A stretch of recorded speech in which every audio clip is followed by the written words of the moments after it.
Özdava sağlamlık bilimleri. Balyatquni yaşartıp ösün güzelleştirdiğin 4 xil yava köktat. Balyatqu sağlamlığı ayollarning güzellik bilan zich münasibetlik bo'lib qolmasdan, balki hayoti bilan mo zich münasibetlik. Bu 4 xil yava köktatni doim yeb bersa, balyatquni asrab, ösün güzelleştirib, qerishning oldini oladi. Yana badandagi zaharni tozalab, o'ri qiladi. Birinchisi, Poirariya yiltizi. Poirariya yiltizi tarkibida filavin turidagi moddalar va Poirariya yiltizi moddasi bor. Buni doim yepaganda kelmakteriya davrilik yig'indi kasallik alomatlarini tanishigili bo'lib qolmay, yana ayollarda tug'utdan keyin paydo bo'lgan kasalliklarni tizginligili bo'ladi. Ayollar doim Poirariya yiltizi yepasa o'sini go'zallashtirib qolmay, yana onalik hormonini to'liqlab ishki ajratmalarni tanishaydi. Ikkinchi, aman o'ti. Aman o'ti orqali tug'utdan keyin ko'riladigan agashma kasalliklarning unumlik oldini olg'ili bo'ladi. Aman o'ti chapligi balyatqu to'qilmasining asli kelishini tezlitib qolmay, yana homildorlikdan kelib chiqqan siziqchilarni yo'qotadi. Amanning balyatquni isitish roli bo'lib qolmasdan, yana homildorlikka yordam berish roli bor.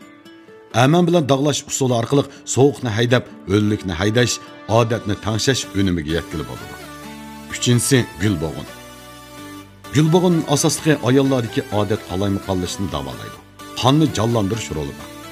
Tajribalar shuni isbotladiki, gulbog'un balyatquni ruhlantirish roliga ega bo'lib, unumli holda qonni tozalash, balyatqu raki va ayollar kasalliklarining oldini olish rolini o'ynaydi. To'rtinchisi, chupurshang. Chupurshang yezlarda ko'p uchraydigan bo'lib, oziqlik qiymati yuqori, tannarxi to'van yova o'simlik hisoblanadi. Bo'libmi, har yili 3-oydan 5-oygacha bo'lgan vaqt chupurshangni yig'adigan vaqt bo'lib, chupurshang tarkibida zo'r miqdorda yirik tala moddasi va karotin qatorliq yuqori oziqlik tarkiblar bor. Bu 3 oyning modda olmishni ilgari surish va balyatqudagi zaharni haydash rolini o'ynab qolmasdan, ya'ni kishilar og'ziga tegmay maqtaydigan rakka qarshi turish esil yemaklik hisoblanadi. Bu xil yova ko'ktatning tarkibidagi chupurshang kislotasi badanning qon aylanishini ilgari surib, boshqa ish, ko'z to'rlishish qatorliq ahvollardan yiroq turishimizga yordam beradi.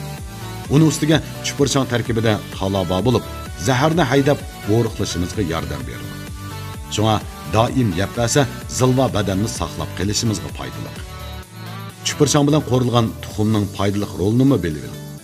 Tarkibida ko'p miqdorda yirik talaba bo'lib, iste'mol qilgandan cho'ng 3 oyning lo'mildishini kuchaytirib, keraksiz moddalarni badan sirtiga chiqarishni ilgari surib, modda olmishni jonlantirdi. Bu orqali yuqori qon besimi, tojisimon yurak kesili, semizlik, diabet, 3 oy raki va gimroy qatorliq kasalliklarning oldini olish va davolashda unumi alohida. Özdava sağlamlık bilimleri. 10 cho'ng kasallikning beshorti. Birinchi, qapoq uzun muddat ishig'anda böbrek metabolizmi to'salg'uga uchirgan bo'ladi. Böbrek iqtidorini tekshirish kerak. Ikkinchi, ko'zga yog' donachilari chiqish. Bu xolesterinning eshib ketishidan ogohlantirish signali.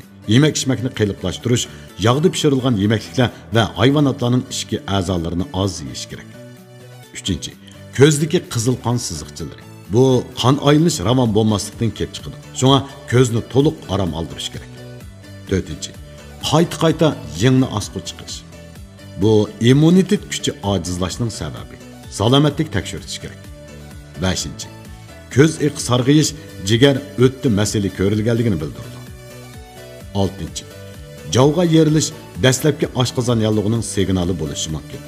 Oshqozonni asrashga diqqat qilish kerak. Yettinchi, eg'iz purash oshqozon kesili yoki eg'iz bo'shliqi kesili sababidan bo'lishi mumkin. 8. Sho'lga yiqish oshqozon 3 oy iqtidori ojizlab ketishdan bo'lishi mumkin. 9. Mangzida qo'riq paydo bo'lish jigar iqtidorining normalsizligidan kelib chiqqan bo'lishi mumkin. 10.